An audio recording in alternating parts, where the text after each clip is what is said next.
At this time, I'd like to introduce Butte College President Dr. Kimberly.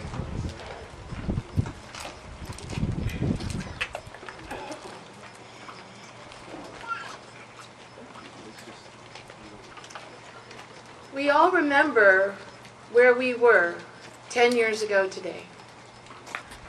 Generations before us remember other days. The day Pearl Harbor was bombed. The day JFK was shot. My first memory of tragedy was when Robert F. Kennedy was shot. I also remember when man first stepped on the moon. Today we are here to honor those in public safety and civilians who risked their life for those whom they did not know. And our role as citizens of this country is to ensure that the memories of our children are of those of men walking on the moon and not of skyscrapers falling. So many people have commemorated this event in so many wonderful words that I'm just going to read one of those quotes by then President George Bush in December of 2001. And he said, "Now we have inscribed a new memory alongside those others. It's a memory of tragedy and shock, of loss and mourning.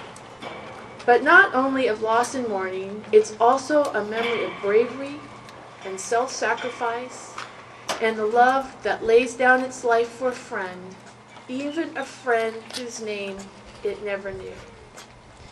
It's such an honor and a privilege to represent Butte College and to have represented at Butte College a token, a memento of our country's bravery 10 years ago today.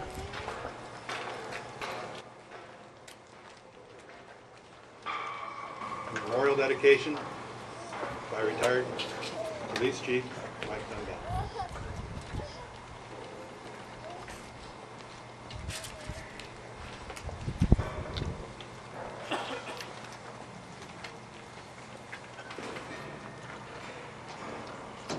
Good morning and welcome.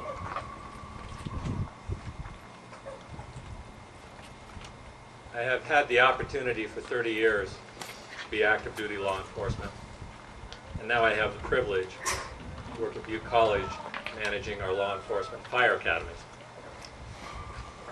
This morning I have the additional privilege of leading us through a brief ceremony to dedicate a memorial to our public safety professionals. People who gave their lives in an effort to save others on September 11, 2001. In the process, we also dedicate this memorial to current and future firefighters, paramedics, and peace officers who day in and day out rush to dangerous situations, while normal people with better judgment rush the other way. It's very appropriate, I think, that we commemorate this day on a Sunday. I think it's a rather nice coincidence. There were 3,102 immediate fatalities this day 10 years ago, 246 human beings on 4 planes, 2,606 human beings in and around the New York City World Trade Center, and another 125 human beings at the Pentagon. There were mothers, fathers, mothers-to-be, fathers-to-be, brothers, sisters, wives, husbands, aunts, uncles, sons, daughters, and babies too.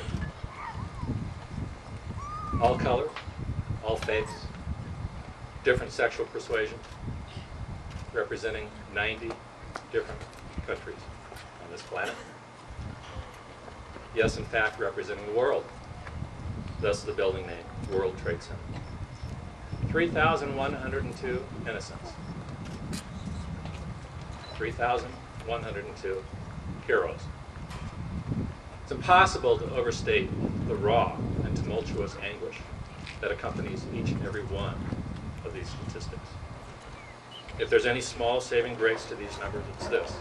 It's estimated that there were over 17,400 people at the World Trade Center that morning. The numbers should have been much worse.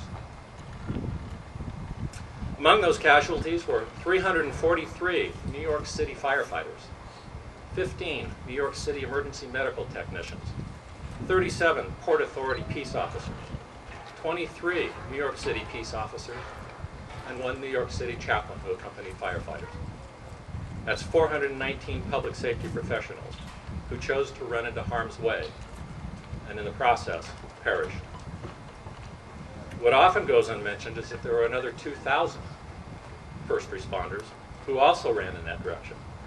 Firefighters, paramedics, and peace officers who were injured because of medical conditions related to hazardous materials at the scene of the building collapse. These numbers continue to rise to an ever-growing death toll that will undoubtedly last for yet the length of a generation. Flag detail. Attention. What?